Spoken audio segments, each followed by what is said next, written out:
Gators en movimiento. Testigo a tercera. Gators on baseball. Yeah, you know the name. Yeah, you know the name. Gators on baseball. Schmitty and Christian here. And if you told me before this series that we would come back 5-5 from this long road trip with no days off, I'd be like, I'm fine with that.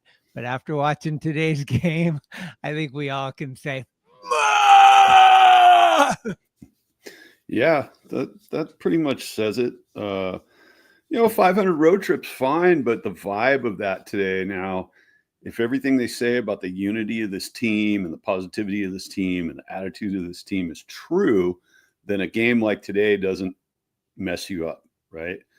But Ryan Walker just picked a really bad day to screw the proverbial pooch. I mean, we're talking dachshunds, German shepherds, Rottweilers, you name it. They're all running in fear because Ryan Walker was in full Chernobyl mode today. I don't know, man. I don't know. And Verlander pitched such a great game.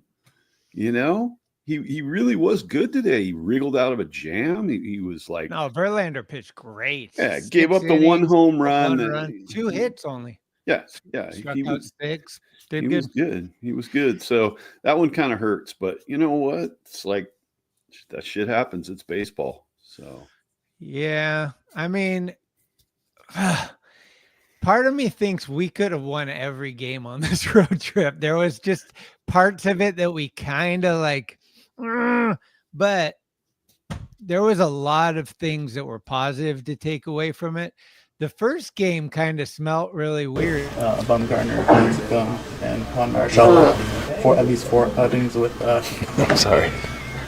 At least 4 outings with 10 strikeouts and no walks. What does it mean to you to be in that list with those guys? I'm sorry guys. Farts are always funny. I'm not gonna lie. Farts are always funny. We got to change the mood. I hope you're smiling now. So let's look at my home creams. Mama, we're coming home tomorrow, 4 against the Brewers. You think it's not special for Willie Adames? You're not paying attention. Yeah, he's going to get up for this series, he's going to be all friendly with his old boys before the game starts. But once the game starts, he's going to be going for throats, man, for sure. So Johnny. Hey, let's dive in counterclockwise, right? Let's just go from game 3 where everybody's favorite 4A player decided to pop up after Casey Schmidt, who can't get a break, went on the IL. But we had David Villar in the lineup today, and it looked pretty much like the same old Villar. He got a nice hit, but he did strike out, and he plays decent enough first base defensively, but he looks like probably similar to a Wilmer Flores, not very mobile and stocky and big, but he didn't make any bad plays. But I think we were all, I don't know, as Giants fans, I think we're all rooting for Verlander to get the monkey off his back and get that first win, and he deserved it. Yeah, and he pitched well enough for the win, and they backed him up with a few runs, and it all seemed like it was going to be great. And when Doval came in and walked the first hitter that he faced, I was like, oh shit, here we go. And for some reason he reverted to throwing that crappy slider, which I just don't even get it, dude. Like you can throw 102. Why throw that? He clearly doesn't have good control with the slider. It's all over the place, right? And so, but he managed to get out of the inning, got a nice double play to get out of it. And, hey, like it was fine, and then I saw right after the game, I went on and the NorCal Sports Network guys, Lou and Dan were at it. And all the comments were like, make Doval the closer, screw Walker, all this stuff. And it's like, whoa, you're reactionary much? Okay. See, that's I the can thing. tell. Yeah. I can tell these guys are football fans because they think that the next game's not for a whole week and that there's only 14 in a season. So they have that like do or die mentality. And it's just so apparent. One game, loss or win, they're completely on board, whichever direction that is. They won. We're going to the World Series. They lost. It's over. It's like, it's insane. I'm like, how do you guys do 162 with that mentality. Yeah, it's rough. And I mean, I can understand it from the perspective that like that one today really stung. Oh, yeah. You got the game in the bag going into the ninth, and it's like, wait, what just happened? And so you have to like take a breath and go, okay, yeah, they went 500 on the road trip. They were in, I think, 9 of the 10 games. They were in the game, like they had a chance to win. And so even if you don't win them all and you come back 500, it's like that's pretty good, And especially if you were in the 9 out of 10, you could have won those games. Yeah, that's great, And you come home and everybody gets to sleep in their own bed and hopefully just, wash the stink of today off and Happy Easter. So, yeah, I guess Sam Huff heard me because after I was talking a lot of shit about our backup catcher, he showed the power that everybody claims that he has that we haven't seen, right? And hit that home run. Christian Cooper's backup catcher concern. It was high on my list as like a wonderful moment for us all. Let's take a look. Up, it's a high fly ball, deep center field. Adele back at the wall. He leaps, and it is out of here. First homer of the year. Backup catcher does good. He puts us up, and Duvall comes in shaky, but he gets that double play, and you think, okay, we're cruising. We got Rogers 1, 2, 3, and then Walker 1, 2. No, and it was tough, guys. It was tough. I think, how can you just jump on Walker? The guy's been amazing, and everybody's gonna have that, right? Like you're gonna have your bad day, unfortunately. Yeah, it was rough, and I think the only highlight of an otherwise completely disastrous outing was, if you're gonna hit a guy, hit him where it hurts, right? Dude, Zach Neto in the rib cage. Ugh. I don't think you meant to do that. But... No, of course not. But I mean, yeah, it's like guys get all steamed when they get hit and it glances off the toe of their shoe or something. And it's like that was a gnarly one. And it's just drilled him right in the ribs. So, anyways, yeah, tough one today. But dude, I'm not ready to throw in the towel on this. We're what, 20 games in? Nobody's got a towel out, do they? Sure as hell. But the attitude is there, right? I'm excited for them to be home. I'm going to the games, 3 out of 4 with Milwaukee, and then all 3 against Bochy and the boys. And the beauty of baseball, I say it over and over, is win, lose, tomorrow's another game, and you just got to wipe it off, and you got to be stoked you're in your own bed. If you got a wife or girlfriend living with you out here, you got that to look forward to. Home food, like the comfort of this whole thing, and not having to be like in a bus and all that kind of stuff. It'll be fine. The thing that I think that we're looking at here is Adames has still not totally showed up the way we want him to. But the one thing you got to say about him is when he gets a hit, they matter. Like he got 2 RBIs today. Like when it's crunch time, a lot of times he's coming through.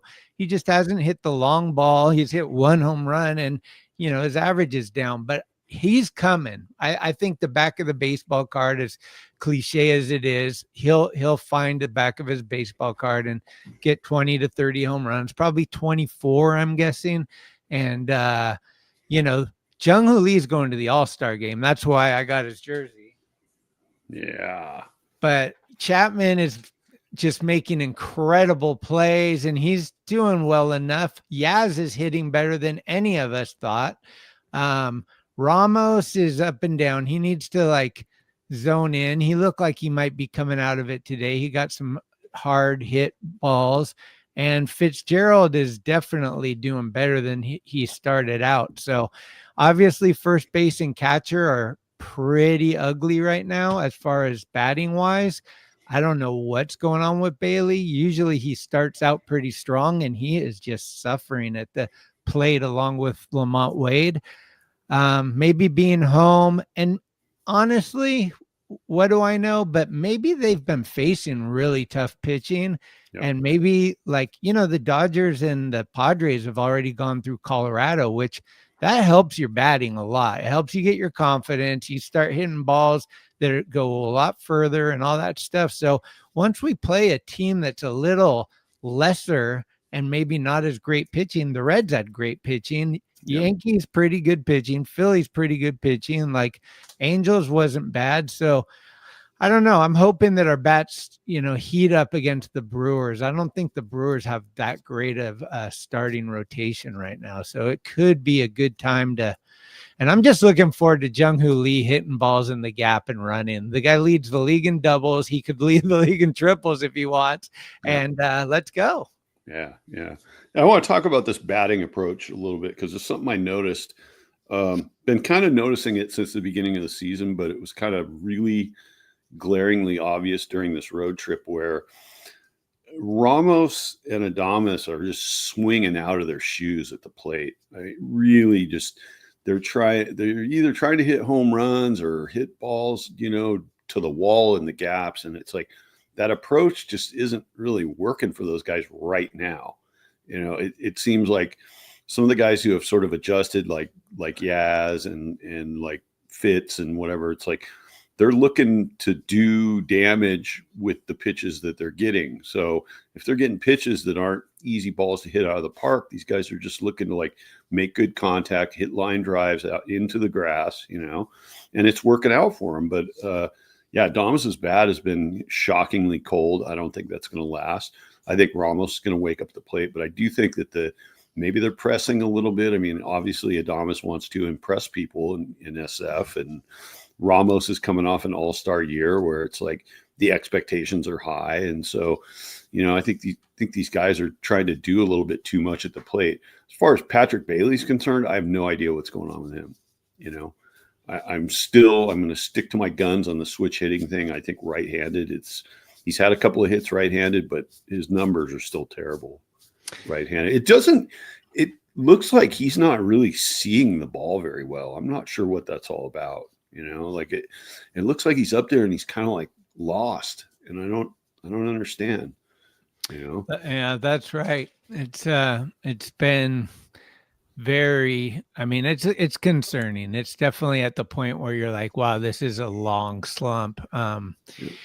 I wonder if someone mentioned, I don't know, maybe it was you or I listened to so much crap. I don't know who says what, but JT Snow was a switch hitter and he started batting just from the left-hand side. And it really helped his game a lot when he did that. And I'm just wondering if, especially being a catcher with all the wear and tear and all the preparation and all that stuff, to delete one preparation, which is swinging from the right side, just concentrating on the left side only, maybe that's enough to just make that small tweak you need to just start hitting better. I don't know. Yeah.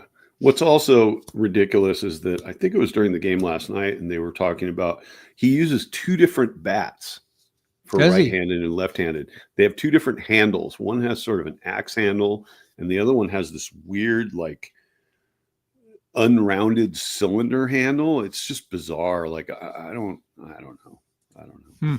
So anyways, I think you should leave that at the door. As far as the rest of it, VR showed up, got a hit today. Was like, okay, at least you got a hit, I thought, in retrospect, looking back at this whole road trip, as much better as the Giants are this year at the situational hitting game, they have done significantly better than they did last year and the year before.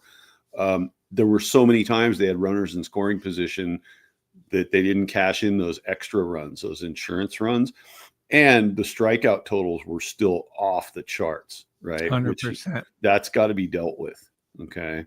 And so I'm still super optimistic. And I think those are things you can improve upon by slowing the game down a little bit and just being present in the moment and what's going on in the game situation, instead of, oh man, I can put one over the fence right now and we can be up 3 runs, Yeah. Easier said than done. Right. So that being said, yeah, it's all good. I think, You know. What do you think? Because there's a lot of chatter, and I think a lot of it's reactionary and not always thought through too much, or just like over time taking it all into consideration. But what do you think about this notion that the Giants just cannot hit against left-handed pitching, and that's like this big thing for them, and other teams are catching on, and they're going to just bring in more lefties against us? I think it's mostly mythology. I think that they can hit left-handers. I think that, look, we're 20 games into the season. Okay. For people to be calling that out and saying, oh, the Giants are just never going to hit left-handers is a clown show to be talking like that right now. Have they had great numbers against lefties up to this point? No, not particularly. But the point is, like, it's so early in the season, you can't label a team that way. Chicago White Sox, maybe you could label a certain way, but how can you label? The Giants are in the top 3 in the division. Didn't we rope off Rodon? Yeah.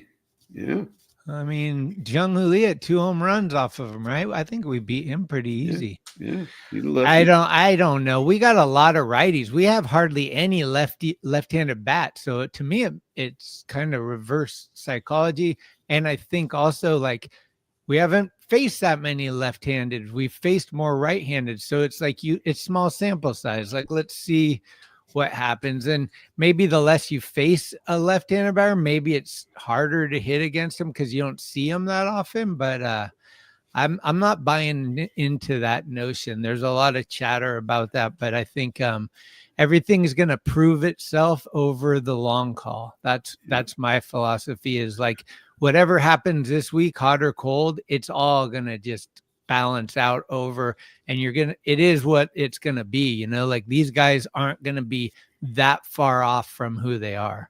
Yeah. It's you can't say that this early in the season. And I feel like, they could use more left-handed bats, more left-handed arms, but they are where they are. I'm good with it. Just to go on Johnny's comment about Ryan Walker real quick, like, I believe that's only the second blown save he's ever had. And I could be wrong, but we do have a legitimate closer. It's Ryan Walker. Even the best closers are going to blow a save from time to time. They're going to blow a game. Everybody has bad days. It's a long season, right? And that guy is excellent way more often than not excellent, And I've seen Walker when he's had kind of an off day and he's managed to kind of right the ship, and get away with it. But today it didn't happen. Doesn't worry me. It's one appearance. Here comes the posse. Oh, shit. Senior, tell me, how did those Athletics do today? It looked pretty rough. Man, did you see the Red score? It was 24-2. Yeah, the Reds every about 4 or 5 games, the Reds put up double digits. Isn't it nuts? Yeah, I mean, and then Curtis will sit there and go, "Oh yeah, but tomorrow they'll get smoked." and I was looking at the 40-man roster, which probably is, I don't know how many times it's been jumbled, but for those Doyers, they have 13 pitchers on the IL right now. 13. I tell you, and Shohei, Tommy, John, Otani, whatever you want to call him, he just had a baby, so the curse is on him now. Watch how bad this guy becomes. It's going to be interesting. Let's I hope got that this curse baby. works I got there. this baby curse. So once you have a baby, things go south. Yeah, man. It's I see Coleman in here talking about all that. Hey, the Cubs have been doing good, man. Yeah, you guys have been beating up on some of our, rivals. So props to you. Yeah, and they could have beat them today too. So I think that was all good. So listen, I don't think we've been on since Landon Root pitched. No, and, dude. 7 innings. That was the longest he's ever pitched, and he looked good as advertised. Yeah. Someone say saddle up. Saddle up, boys. We're going to Canada.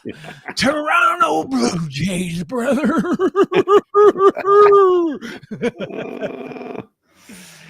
Yeah, Landon Roop, there he was, right? I mean, damn, he looks good, and I think he's only going to get better. He doesn't know the league yet, and so obviously he doesn't really, even Bailey too, like throwing those low pitches to Trout one after another, they're going to learn some of that stuff, like, oh, we don't do that, you know?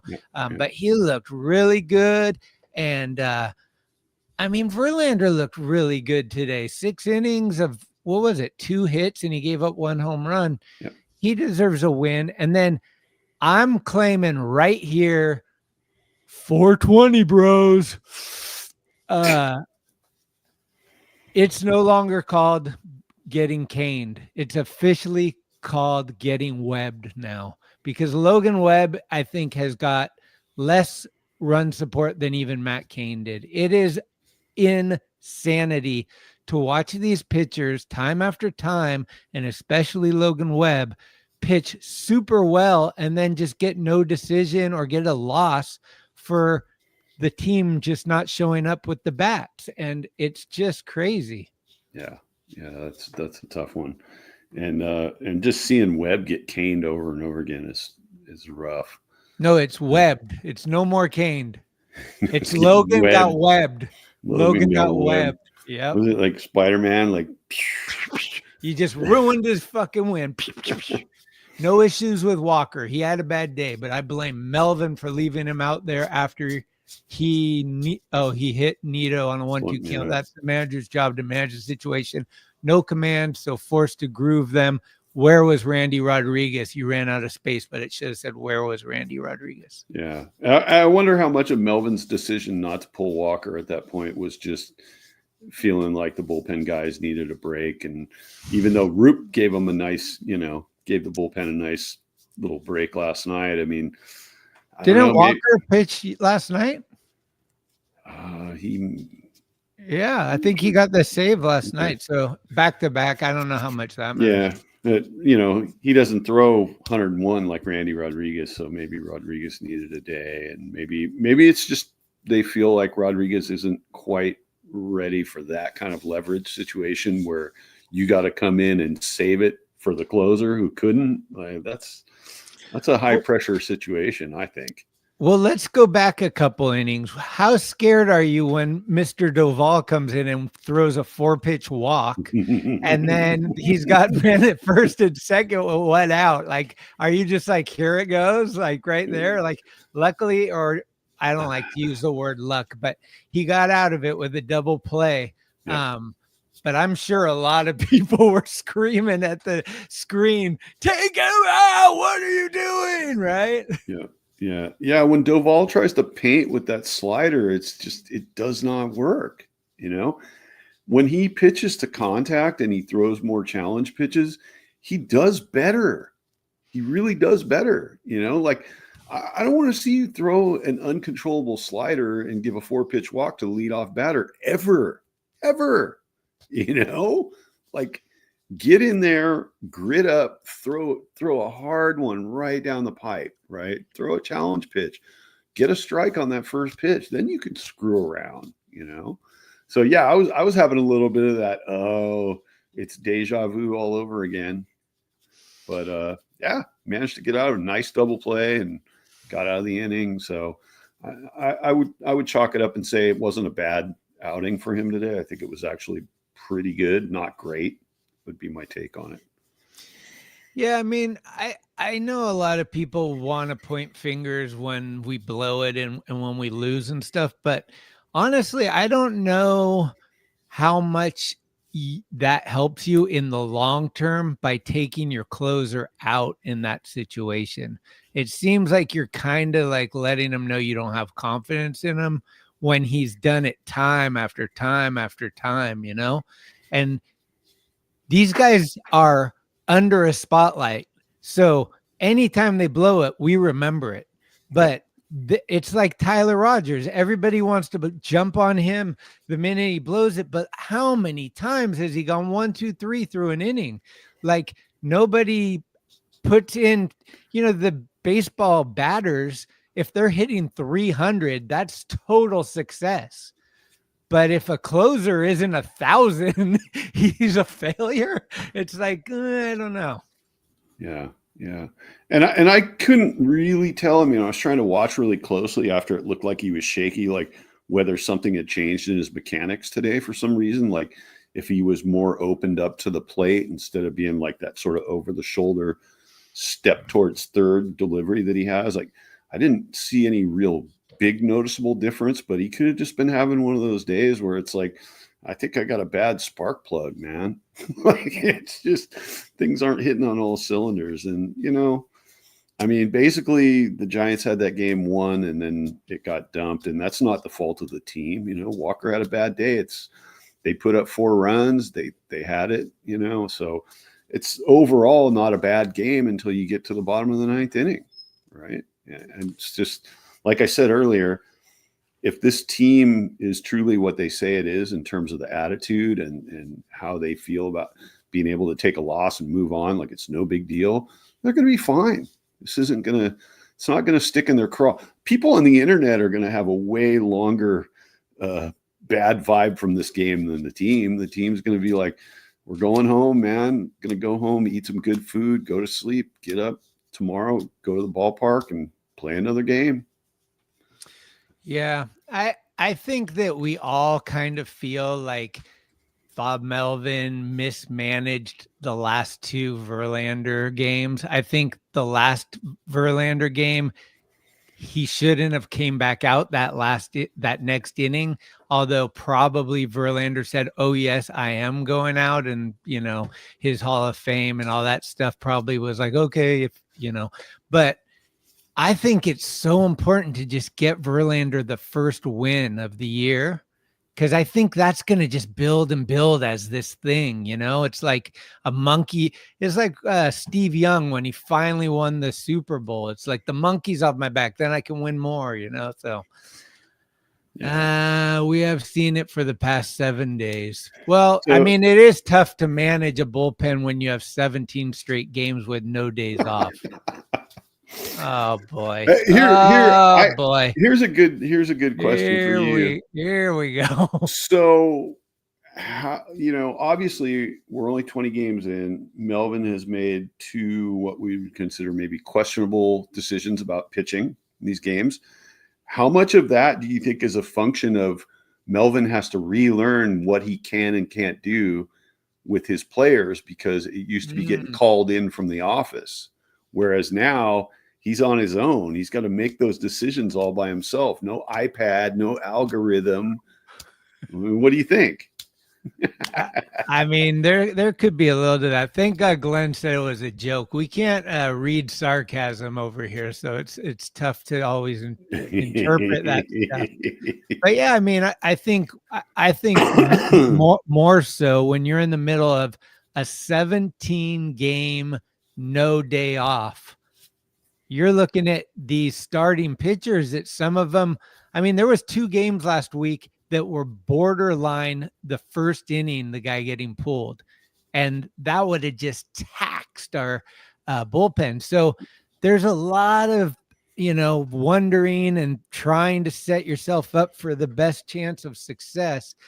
I just want to see, like I said, I want to see Verlander get the win. I think that's going to be huge. And I want to see Adames start hitting like we know he can. Yeah, definitely.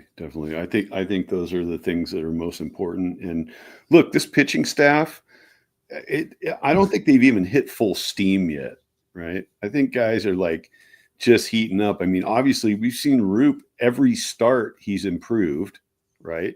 And the game that I went to with you, when it was a 1-0 shutout that they lost, Roop pitched a great game that night. The fact that he just limited it to 1 run and he was holding it down, and then he's only gotten better since. So I feel like Webb's going to do Webb. He's been great. He's had maybe 2-3 bad innings out of all his starts. Verlander, I think today was definitely a step in the right direction, and I think that he's going to continue to improve. I kept trying to figure it out. I'm like, is he going to be more comfortable pitching against an American League team because that's all he knew up until this year, right? He's pitched in Anaheim at least 10 times probably. So Mhm. it might have just been like a comfortable thing. Like, hey, man, I'm pitching in a park I'm familiar with. Some of these guys I faced before. Hey, like, Well, he pitched against the Astros too, and maybe the Yankees and the Mariners. Like we've only been playing American League teams. It seems like. True, but I think, like, I don't know, in warm weather, whatever it was, he was in his element today. You could see he looked more confident. The body No, language for was sure. good, and Sam Huff did a pretty good job catching him today. No real liability behind the plate, which was nice. So I'm gonna give him a pass for today. In case you guys missed it, Huff hits a high fly ball, deep center field. Adele back at the wall. He leaps, and it is out of here. the backup catcher play of the day from Sam Huff. Who says our backup catcher sucks? Can you believe they had to review that? I mean, they just want to, right? It was the coach saying, "I bet it, let's." I don't know. People want to review everything. I know, but Ron Washington, you're a better man than that. Come on, like that hit off the scoreboard above the yellow line. I mean, I was sitting there worried that it was going to be like that Oakland A's home run that hit the fencing above the line, and they called it a double. That was just absurd, right? So yeah, fortunately they saw it correct. And then the only other thing was I was hoping maybe somehow Huff got the tag on at the end of the game, that he managed to get it on. The throw was about 3 inches too short. You know what I wanted to see that they didn't show, at least they didn't show me, was how cleanly did Ramos get to that ball and pick it up and throw it? Because if there was any bobble or stutter, that was the whole difference. Like, it was literally that close. Like, if it was just a little sooner, they would have got him. The game's still tied at that point, though. Like, it's still like just such a bummer. I mean, we were up 3 going into that inning. Yeah. You just got to win that game. You have to. It's like, those are the games at the end of the year. You're like, when it's like 85 wins instead of my 86, it's like, Yeah, but there's 140 plus to go. So chances are by the All-Star break, we will have forgotten all about this, and it's not going to be a factor. It's really I hope so. Let's talk about first base, though. I know you're a big Lamont Wade fan, and we've all been behind him for a while, but this year he's got 18 games with 5 hits, I think, something like that. It's just been really atrocious. Is it just still too early in your mind that, like, he's going to come out of it, or do we need to make a move? I mean, is David Villar the answer? Clearly not, right? Casey Schmidt was the answer until he went on the IL. I would say give Wade 10 more games to get it going. It sounds like a lot of people are convinced he's going to crack it open and it's going to get going. Really? I can't say one way or the other. I am a huge Lamont Wade fan. I would love to see him succeed. I don't know what's going on. I mean, he's getting some of the walks, but he's not getting enough of the walks, and he's certainly not getting hits. And so his on base is like horrible. He's still below 100, right? Batting average. I think he's doing exactly what you were talking about Ramos and Adames doing. Yes. He's hitting a lot of fly balls, and he's not a power hitter. He needs to hit line drives. These balls that go up in the air like that, it's like instantly you're like, that's an out. Because he's not. I mean, unless he turns on one, he can hit them out, but he's not hitting them out in center field and opposite way usually.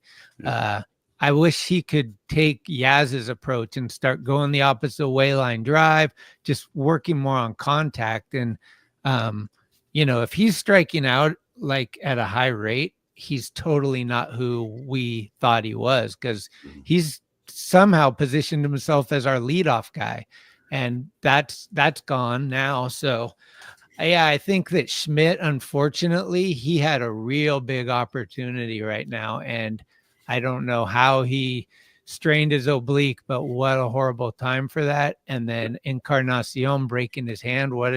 These are moments that could have been time to shine and keep it going, kind of like Ramos last year. Like, he had his opportunity, he came in and did well, and he never left. And I think Casey Schmidt, he's been looking for a position for like 3 years, and first base could be it. But yeah, tough break.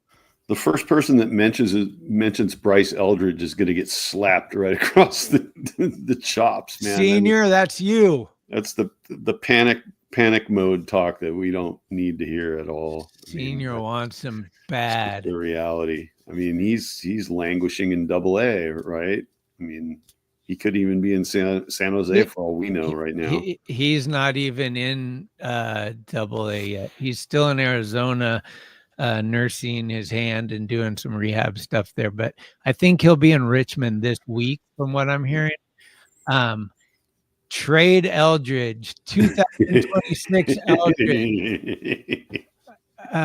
Bring us a different Bryce right now. I'm scared because he's positioned on the roster for the Richmond team as an outfielder. Right.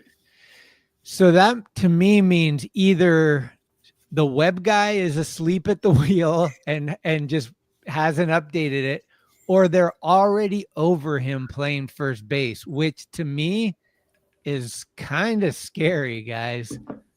Yeah, if you're counting on that. So in the meantime, we're stuck with David Villar kind of splitting time with Wade over at first. And my hope is that Wade gets it going, and then Villar can fill in and actually hit a little bit, and field the position well enough. I mean, that's my thing about Wade, is that in spite of his just sucking at the plate right now, his defense has been really good. I think he's made one, maybe two errors. One was a ball that he didn't pick that was a low throw to first, and another one, I think a ball just got by him. But he's been good on defense, and so he sacrificed defense. And like with VR, it's like, you're sacrificing on defense. Are you really getting that much of an upgrade at the plate? We don't know, right? But that's what we got right now. So leave it to Dan. He's got the update. Just watch the replay of the last play, and everything was played well. Adames throw to plate was online, but one hopped. He's no Brandon Crawford, as Craw would have nailed him, no doubt. Yeah. I mean, that throw was pretty legit from Adames, so it was one hop right there. The catcher didn't have to move at all. Whether it was at the same speed as Crawford would have thrown it, probably not. Crawford was so amazing. You're right on that. Yeah, I don't know. It's tough because what I'm seeing is two guys under a contract year, and one is doing good. That's Yaz, and the other is Wade, and he's suffering.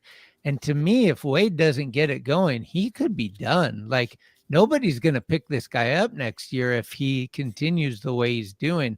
So there's so much incentive for him to get it going. I mean, this is his future, not only this year, but the future. So, yeah. And he doesn't have any minor league options, right? I mean, it's either he stays at the major league level with the Giants, or they have to release him, I believe, right? I think he is out of options. Yeah. So isn't it funny how, in the off season, they worked out the arbitration with Wilmer, Yaz, and Wade. Of the three, we figured okay, none of them are coming back next year. And yet Wilmer Flores has sort of made a case for, well, do they pick him up for another year after this? If he continues on what he's been doing? Let's wait and see. I know. But it's just funny because we figured all three of those dudes are long gone.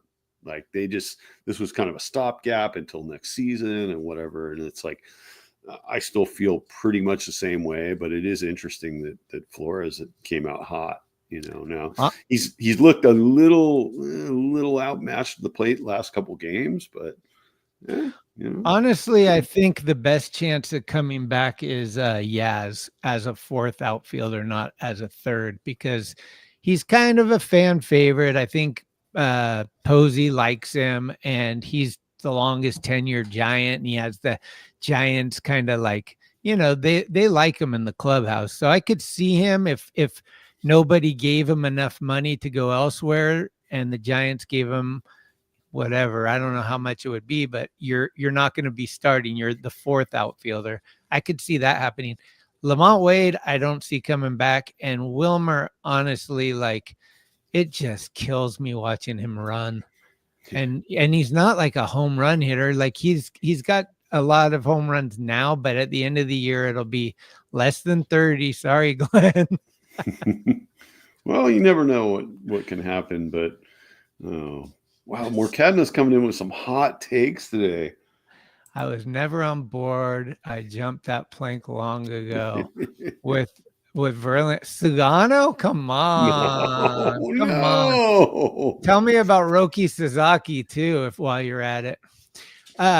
So Christian, I got another topic for you. Because this is something I've been hearing, and I know that it probably is going to rub you wrong. So I want to hear your take on it. In the atmosphere, I'm hearing the word Rizzo. He hasn't signed anywhere. Should we try Rizzo? What do you think about that? I don't know. Ask me on May 1st. On May 1st? Yeah. What's happening May 1st? Well, it's just the end of the month. It's like there will be a month into the season, and ask me what I'm thinking of. I've never been a big Rizzo fan. I feel like big lunkhead lumbering home run guy, but like can't really run. His defending is suspect. One of the biggest benefits about Rizzo is he just stands right on top of the plate and he gets plunked, so he gets on base a bunch. But again, he's a guy who's not particularly fast, so getting him on base is not great, especially if he's a lead runner in front of somebody else, right? It's like, oh, yuck. So, yeah, I agree with Eric. I think stopgap Rizzo, and he's not going to come cheap. Exactly. Right? You can't overpay a stopgap, right? Yeah. Rizzo. But it is entirely possible that Rizzo would command exactly what Goldschmidt got in New York. That's not worth it, right? I wish we got Goldschmidt. I was lobbying for Goldschmidt all off season. Get him for a year, and that's what the Yankees did. I mean, he's like Judge, right? Clearly, he'd rather wear the pinstripes than sit out there at Oracle. I don't know if the Giants even tried to get Goldschmidt, because I think I don't know. I think Buster's just trying to sort of sort things out and figure out, like, before I just go out and spend a shit ton of money on all these guys, I want to see what our young guys, our prospects, and the guys that we have now, like, where we're at. Made the big signing with Adames. Verlander was sort of let's get him in here for a year and kind of shore up what we've got in the rotation. We need some video highlights of let's see what people got now. We need some video highlights of Eric playing ping pong, because after we interviewed him on the show, I started getting these. You didn't even talk to him about ping pong. I was like, I had no idea, but apparently he's really good at ping pong. Uh-oh. Yeah. Have you ever watched like the Olympic ping pong? Oh, yeah, sure. It's insane. These dudes end up like 50 feet away from the table, and it's just like, that's how Eric plays. He gets gnarly. I like it. It's a good one. It's hard, rough on the knees though, like tennis. Ping pong? Anyways. Well, yeah, it's not for a guy my age to be playing like highly competitive ping pong. I'll play a little beer fueled ping pong maybe. Just a beer pong. Well, do you think that we can tread water long enough till Encarnacion is ready, and then would he be somebody that could take over at first base? Like, is that a lot of ifs and hopes and maybes?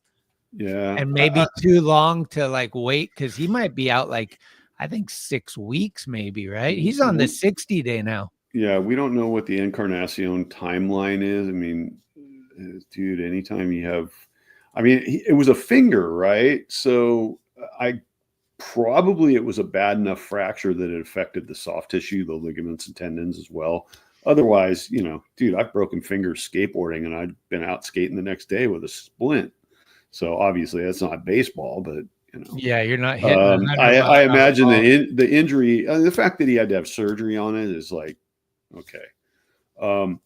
So yeah, can we tread water until he's here, or until Schmidt gets healthy, which now it's seemingly he's going to be healthy before Schmidt, maybe. Obliques are nasty, right? Yeah, we don't know how bad the oblique is, right? Is it a partial? Is it a full? Is it like, we don't know. That is such a bummer. I bet Casey's just kicking the wall. Like, he's probably so frustrated. Yeah, because he's been put on the shelf in the minor leagues so many times because he just couldn't stay consistent. And then the opportunity is here, and it's like he started to grab onto it only to get hurt, which is a drag. But yeah, I mean, I'd rather they try to gut it out till the end of the month, see if Wade's bat wakes up a little bit, see how it goes with VR being up, if it helps or it hurts. The Rizzo thing to me is like, I don't know. Just don't know. The pipe dream, right? The pipe dream is somehow convincing Detroit that we need Torkelson.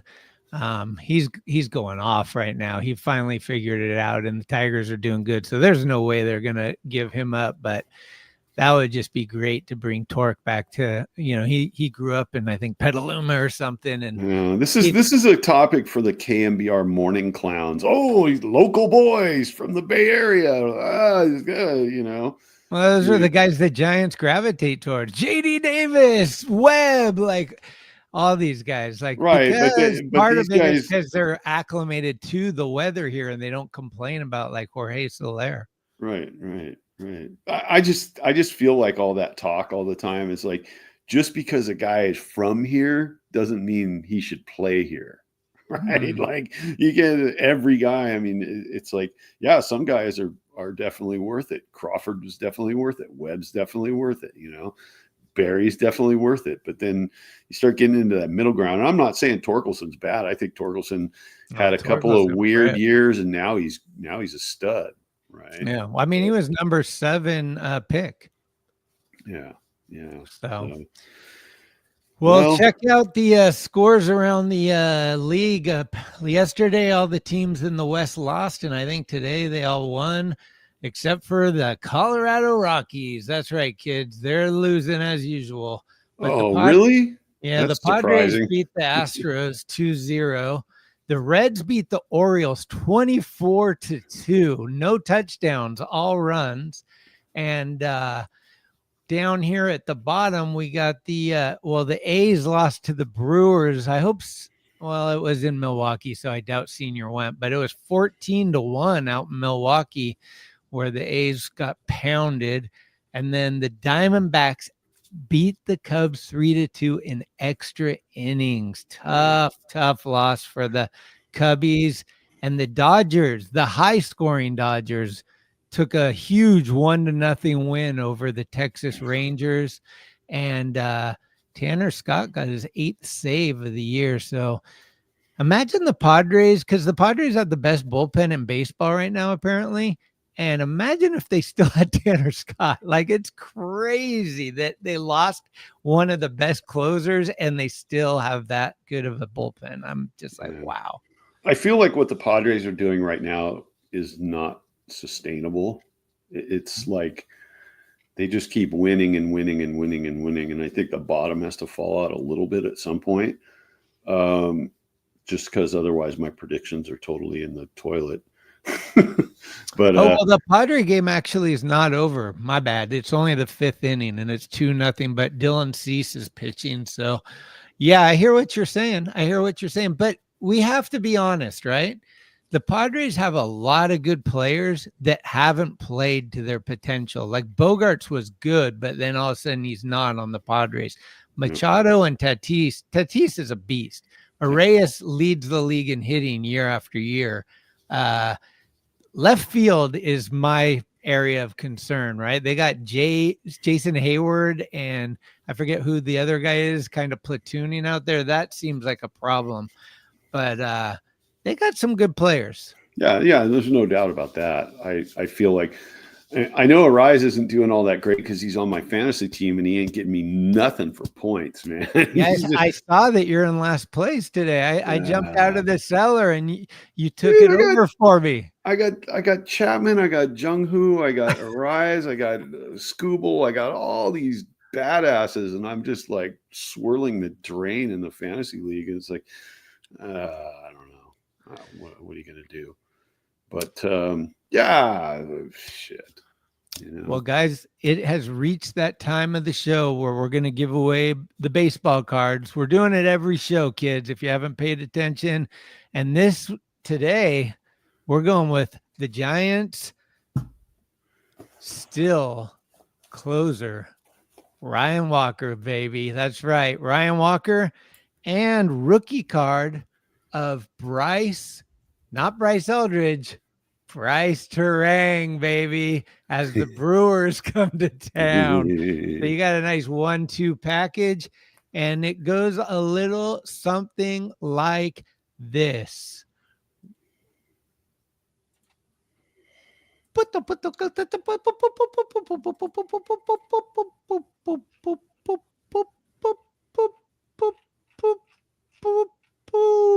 Robert DeVille, you have won. Look at that, kid. Maybe I'll bring it to the game. Will you be at the game this week? I don't know. Let me know, but send me your address if you want me to mail it, or send me a place to meet you if you're going to be at the game, and I'm happy to hand those off to you. Congratulations. You've got a rookie Ryan Walker and a rookie Bryce Terang. That's nothing to sneeze at. Some good stuff over there. Good stuff. Definitely. Well, as they say, tomorrow's another day. And in 7 minutes, the Golden State Warriors start their journey. Playoffs begin, baby. And this is going to be a battle. Grab some popcorn and don't leave your seat, because the Draymond Green show is about to begin. I wonder how many technicals are going to go on just in this series alone. Yeah, it's going to be interesting. So I got to answer this question right here. D-Bogs are saying, skating any stair set or skating in general? Well, for me, it's something a little different. I'll show you what I'm all about real quick. What does that mean? Is he talking about breaking your hand? What kind of skating? Oh. So I'm all about pools. That's my trip. Just thought I'd show that. You got a skate photo, Schmitty. Put it up there. I don't have it on hand. Photos are it never happened. Yep. I never said it did, though. That's the beauty. Shit. I seen it. I didn't take any pictures. Everyone else is saying it, but not me. Well, what do we got? Any predictions on the Brewers series? What do you think? Think they can win that series? You think it'll be split? I don't like 4-game series. I don't like them. I feel like the only way to win those is yeah. The only way to win a 4-game series is winning 3 games, which would be a sweep in a 3-game series. So it just, I don't think it's very easy to win 4-game series. But let's go. I hope so. I mean, tomorrow we got this guy Priester pitching, Quinn Priester, who's 1-0 with a .90 ERA against Robbie Ray. So, Robbie's 3-0 with a 4.19, hoping to lower his ERA and get another win. It'd be great to see the Giants come home and come out of the gate swinging, and hopefully the fans come out to support them. And as they win, it continues. And because this weekend's going to be insanity, like with Bochy and Crawford and all that stuff. It's like all those games are going to be full house. but we need to show up for the weekday games, which I will be at 3 of the 4. Milwaukee Brewers only come here once. So, I mean, they got some great players. Churio's amazing. Terang's amazing. Their catcher, Contreras. They've got some players. Yelich is still on there. I don't know how old that guy is, but he's still starting. So he must be pretty dang good. And then who's our pitching? We got Ray, Hicks, and Webb. And then Thursday, Thursday will be Roop. Yeah. So that's great. I think. What do you think it takes for Roop to get moved up in the rotation? Or do you think everything's just going to stay the way it is? I don't think you move the rotation around because it fucks up. Everybody's on that 5-day rest cycle thing. Right, so right. maybe an all-star break. Yeah, I was talking like a little further down the road, you get to the all-star break and there's sort of that reset where guys are all going to be on longer rest and you can kind of figure it out. Like potentially the way Roop's going, if he continues to go the way he's going, I could see a little shuffle maybe. I'd like to see him at 3 or 4, split it up so it's not him and Webb back to back. I feel like they're kind of similar pitchers with a lot of the curve and not the overpowering fastball. And I think Robbie Ray, since he's a lefty, to come in as the 2 guy would be great to go Webb. To be honest, I'm kind of falling into this trap of listening to everybody talk about Hicks being thrown into the bullpen. And I don't think it's going to happen, but it's starting to really be clear that it kind of makes a lot of sense. Yeah. And Birdsong, we're not getting.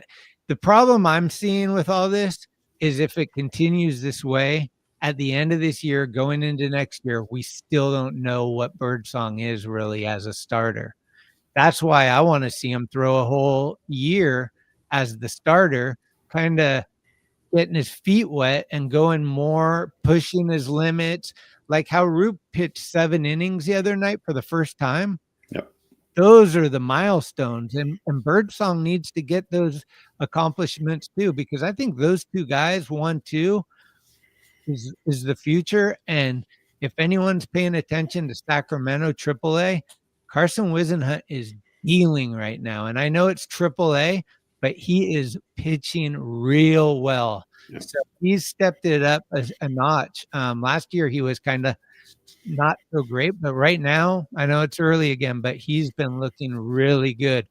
So yeah, and there's a name you don't even hear anymore, which is Harrison. Yeah, sad. His velocity apparently is up, but he's still getting hit, and his ERA is. They say ERAs don't matter anymore, but I think that's BS. I think if you're giving up a bunch of runs, it's tougher time to win. Yeah. I mean, ERA can be a little bit deceptive because if you're getting pulled from games with guys on base and the guy coming in behind you is cashing in those runs, you can have a little bit of an inflated ERA that's not 100% your fault, right? But the reality is, yeah, if you got like a 4+, 5+ ERA in the minor leagues, nobody's really going to be actively wanting to bring you up, right? Oh no! What? Senior said Rockets in 5. I will say this: the Warriors have been looking pretty gassed lately, and they were lucky to squeak by to get in. However, some days off though. They've had a few days off, so it could look like maybe they all had a spa day, and maybe. Have you seen this Instagram social media little post of Gary Payton messing around with people? No, it's the best. He unties a dude's shoes at the free throw line, on the other team, and the guy's like, "What?" Getting all pissed, and then he snuffs the Joker, and then grabs the ball, puts it in his face, and then taps him on the butt, and he's dude, it's so funny. Yeah, I love GP too. But here's the thing, Senior, I'm talking to you right now, pal. If the Warriors were out of it I would be rooting for the Kings, not rooting against them. So your California allegiance, you say you're like, ooh, I was at the House of Pain and DNA Lounge in 85. Dude, suck it. You better fucking root for the Giants and your Golden State Warriors. Dub Nation, baby. All right. Yeah. The Kings would be the next best choice, right? The Beamers. You just don't go south of the grapevines, man. You can't go Clippers or Lakers. You cannot do it. Yeah, the only time you can root Clippers is if they're going up against the Lakers. There you go. I was gonna say, Clips, yep. Right. You know, The Lakers got pounced yesterday. Good. Fuck them. I hate them. I hate everything about the Lakers, man. Here's my prediction. Curry had his worst game last time they played the Rockets. That is all the fuel he needs to go off tonight. Yep. So rocket fuel that, baby. We're going in. What's the over-under on technical fouls for the entire series? That's what I want to know. Is it under 5 or over 5? It's got to be over. Yeah, I do think Webb is definitely rooting for the Warriors now that the Kings have just imploded and are nowhere to be seen. What? You're going to just start rooting for teams across the country? Like, oh, I'm going to root for the 76ers now? Like what? He plays right down the street from where the Warriors play. So I'm guessing he's a Kings fan, but he's also becoming a Warriors fan secondly. Yeah. I've seen him courtside with Mr. Fab and E40. So, you know. Yeah. Well, shit. Well, let's turn the TV on and see what happens. I'm hoping that it goes at least 6, and I'm hoping the Warriors win. But Senior knows what Logan Webb's rooting for, and that's great. Yeah. Hell joy, hell no. You think Webb is cheering for the Dubs? Dubs. We're bringing back one win out of the 2 games in Houston. So you split it there. Cool, man. Well, shit. Get ready for the Brewers and maybe chime in with a little morning grind this week. Oh yeah, all that. So let's do it. Maybe Tuesday or Wednesday. Anybody who's up early and wants to have coffee with us, let's get it on. Mm-hmm. I like that. I said I like that.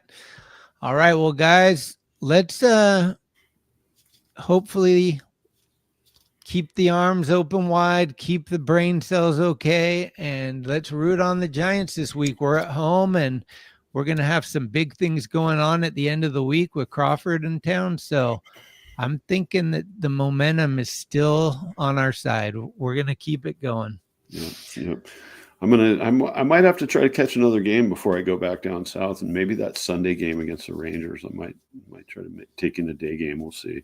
Be cool. I'll let you know. Yeah, do it. All right. Well, thanks everybody for showing up, and none of this Doval replacing Walker talk. We don't need that. That's right. We got 2 closers, but our number 1 is Walker. Yep. Our number 3, Rogers. There it is. Bye. And Rodriguez Rogers. Rodriguez Rogers, and you can Roger that. And Senior, you're a junior now. Bye-bye. Thanks for listening to this episode of Skaters on Baseball. If you liked what you heard, please spread the word, give us a good review, or hell, blow us up on your social media if you're down. Follow us at Skates on Base on Instagram for baseball news and other fun stuff. We love comments and listener participation, so bring it with an audio clip or an email. You can email us at skatersonbase@gmail.com. We're everywhere you get your podcasts, and we'll be here all season long. Let's go, San Francisco. Let's go, Giants. Dude, that was one of the most mind-blowing shows I've seen to this day. Much love. Adios! Pelota! See you soon. Thank you. And I am forever a Giant.